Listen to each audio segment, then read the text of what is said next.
Kamu pernah mikir nggak sih bangun tidur, loh kok harganya ini udah naik, semua kebutuhan jadi mahal.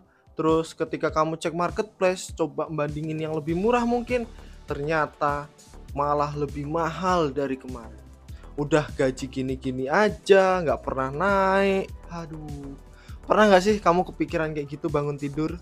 Tapi sialnya itu bukan mimpi, kamu nggak lagi tidur, kamu ada di realita. Dan lebih parahnya, kamu nggak sendirian. Kamu nggak sendirian. Karena dunia, semua orang yang ada di dunia lagi ngerasain hal yang sama kayak kamu. Tapi tunggu dulu. Apakah ini cuman krisis yang kayak badai satu malam? Coba komen di bawah ya. Atau kita tuh lagi pada masa transisi yang akan menyeleksi atau menyapu semua orang yang nggak siap. Kita ada di fase mana? Coba kamu komen di bawah. Apakah kita lagi ada di fase transisi atau ada pendapat lain? Sampaikan aja di bawah. Dan itu akan kubahas di video ini. Tonton sampai selesai, jangan sampai kamu masuk di bagian orang yang nggak siap dan kesapu sama keadaan. Sebenarnya gejalanya tuh udah kita rasain.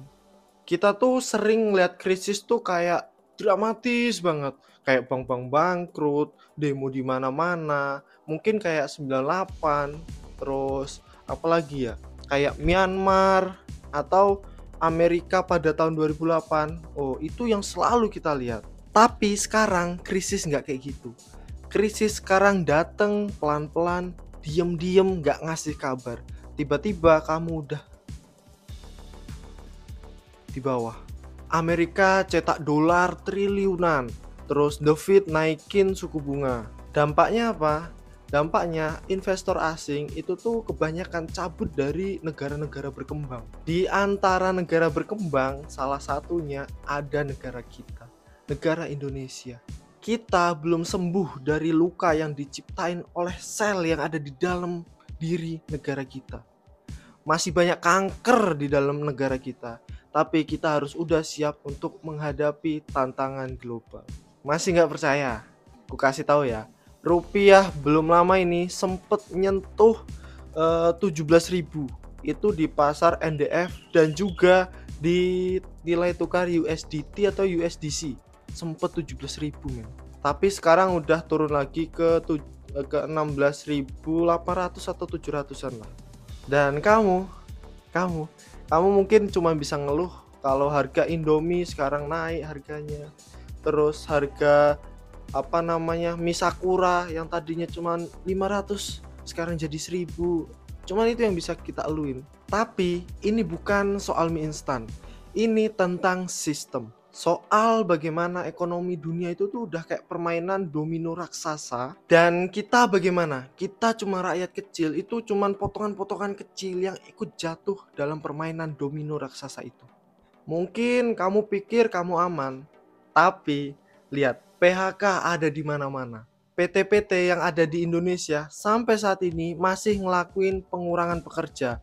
Belum lama ini PT Yihong yang ada di Cirebon diprotes sama oknum, itu nggak tahu ya, oknum dari bener-bener perwakilan karyawan atau sebenarnya perwakilan dari PT Yihong. PT Yihong tuh bergerak di bidang tekstil, baru 2 tahun ada di Cirebon. Terus momennya pas banget setelah Donald Trump mengumumin tarif 32% untuk Indonesia. Jadi yang di PHK itu tuh satu perusahaan, semua di layoff. 1120-an karyawan itu dipecat lah, dan PT-nya akhirnya ditutup. Ini yang ku jadiin poinnya ya. Ada oknum yang ngajak sweeping satu kantor untuk mogok 4 hari. Akibatnya PT Yihong itu di-cancel dari berbagai tempat yang order ke mereka. Hingga akhirnya mungkin keputusannya dari yang PT utama yang ada di China, udahlah PT-nya tutup aja. Sekarang 1120-an orang itu nganggur dan lagi berdemo di depan kantor bupati untuk minta PT Yihong merekrut mereka lagi. Masih nggak percaya nih dampaknya ya. Aku dulu berpikir bahwa sektor untuk pekerja ya, yang paling aman dan nggak akan kena pecat selama kamu nggak aneh-aneh, itu tuh sektor pemerintahan. Nyatanya, pemerintah ngerombak sistem dan ngelakuin efisiensi. Banyak pekerja pemerintahan yang dipecat akhirnya. Entah dari honorer, mungkin ada PNS juga. Tapi Kok UU TNI disahin? di luar konten ini, oke, kita lanjutin aja. Ada juga yang dianggap masa depan digital nih, kayak ruang guru, toko kripto. Buktinya masih banyak PHK massal, men. Goto, Bukalapak malah pada tumbang duluan. Kayak gini nih, bukan mimpi mereka yang salah, tapi dunia udah berubah. Dan mimpi mereka nggak berubah, makanya mati. Lalu kalau dunia riset, Indonesia mau jadi apa? Coba bayangin gini, kayak bidak catur. Sekarang tuh lagi di riset, lagi ditata ulang, lagi ngerencanain strategi baru yang mau digunain. Di sini aku ada dua opsi. Yang pertama itu jalan gelap, dan akan gue bahas. Indonesia tuh cuma jadi pasar, tempat buangan produk luar negeri. Tempat produk luar negeri dibeli sama konsumen Indonesia. Tanpa adanya inovasi dan tanpa adanya keberanian. Rakyatnya sibuk scroll sosial media, bacain berita-berita hoax, gosip-gosip artis yang gak penting sebenarnya. Yang padahal di sisi lain dompet mereka lagi digrogotin sama kebijakan-kebijakan. Lalu nanti kalau udah habis, kamu bisa apa? Aduh, duitku habis kemana ya? Aduh, ini salah pemerintah nih, salah. Bukan, men. Itu nggak sepenuhnya salah pemerintah. Itu juga salah dari kita karena kita nggak bersiap-siap. Apa? Kamu masih sibuk nontonin TikTok yang isinya cuma joget-joget, yang isinya cuman apa ya? Orang ngemis-ngemis, masih konten-konten kayak gitu, konten-konten gosip yang di sana habis kayak gini, habis itu selingkuh loh gini, masih nontonin kayak gitu. Terus ada juga oknum-oknum pemerintah yang nggak masuk sebenarnya, yang nggak mampu tapi masuk di sana. Akhirnya ada omongan apa, ada berita apa yang lagi heboh, kamu ikut ngomong deh, padahal bukan kualitasnya, asal nyeplos. Nanti giliran salah ngomong, aduh mohon maaf ya, saya juga manusia biasa. Hei, Anda dipilih karena dirasa Anda mampu. Kalau Anda cuma bisa minta maaf dan punya uang untuk sampai di situ,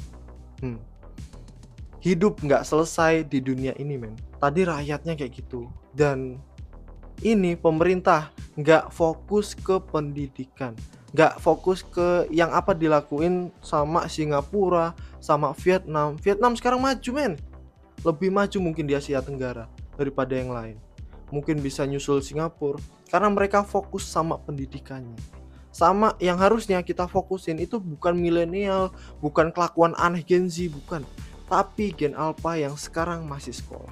Lalu aku kesel juga, masih banyak oknum-oknum pemerintahan asal ngomong yang penting dapet highlights, cuman buat pencitraan. Aduh, hasilnya apa? Hasilnya negara kita cuma nunggu giliran yang bakal digilas sama arus besar yang bahkan kita nggak ngerti. Kemarin sempet ada berita rame, Menteri Kominfo, bukan yang baru ya, nggak ngerti apapun. Terus kenapa dia bisa jadi menteri? Why? Aduh. Udahlah, jangan cuma nonton gosip lah. Kita masih hidup di negara demokrasi. Jangan sampai suatu waktu demokrasi kamu diambil. Aku udah bicarain dari sisi gelapnya, sisi buruknya. Tapi masa iya cuman ada gelapnya doang? Setiap ruangan gelap pasti ada cahaya, walaupun hanya sedikit. Dan di sini opsi kedua pengen ngebahas tentang jalan yang terang, dimana kita tuh jadi penggerak, bukan ikut-ikutan. Kamu tahu nggak? Petani milenial di Garut sekarang nih udah pakai AI untuk ngebantu pola tanam mereka.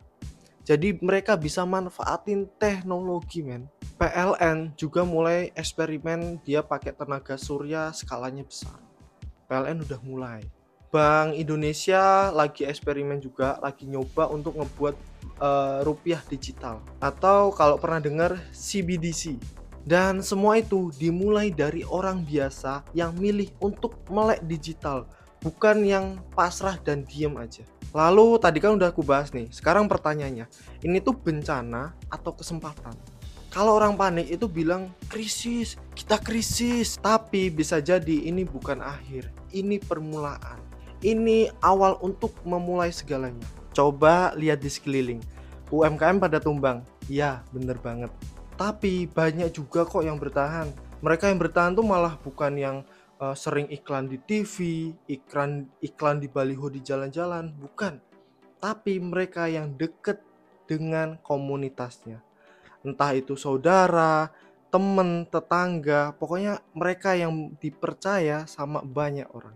Sekarang kita masuk ke era kepercayaan, di mana ekonomi bukan cuma tentang uang, tapi tentang siapa yang bisa kita percayai. Yang penting bukan cuma produk sekarang tuh, tapi nilai di baliknya. Terus pilihannya ada di kamu. Kamu mau jadi korban atau pilih jadi pemain? Simpel kan pilihannya? Kamu mau nunggu sampai diseret sama perubahan atau kamu mulai siapin diri? Dan buat kamu yang udah siapin diri, kamu bisa lari duluan sebelum semuanya hancur. Nggak harus kamu langsung jadi pahlawan, tapi kamu bisa coba dari 3 hal ini. Pelajari hal-hal yang nyambung sama masa depan. Bukan sesuatu yang keren kalau ditulis di CV, bukan. Tapi yang nyambung sama masa depan. Terus yang kedua juga ada ngerti uang, ngerti resiko. Bukan tentang, wah kapan flash sale nih, bukan tentang itu. Tapi kamu bisa ngelola uangmu sendiri, terus kamu bisa taruh dimanapun, dan kamu bisa tahu resikonya gimana. Dan yang terakhir, yang ketiga, jangan mudah percaya sama semua berita. Cari tahu dulu, tapi juga jangan kamu nutup pengetahuanmu dengan nggak mau baca berita.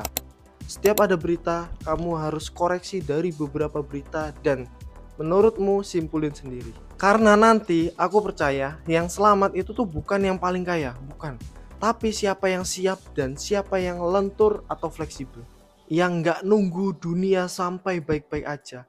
Tapi siapa yang berani untuk nyerang dulu, untuk mulai dulu. Jadi masih mau di situ aja atau mulai bergerak? Coba komen di bawah. Aku penasaran, udah bergerak atau belum? Coba komen di bawah apa yang harus kamu lakuin dan apa yang ingin kamu lakuin. Oke? Siapa tahu nanti ada orang yang tertarik dan pengen invest di bisnismu. Coba kamu sampein semuanya di bawah.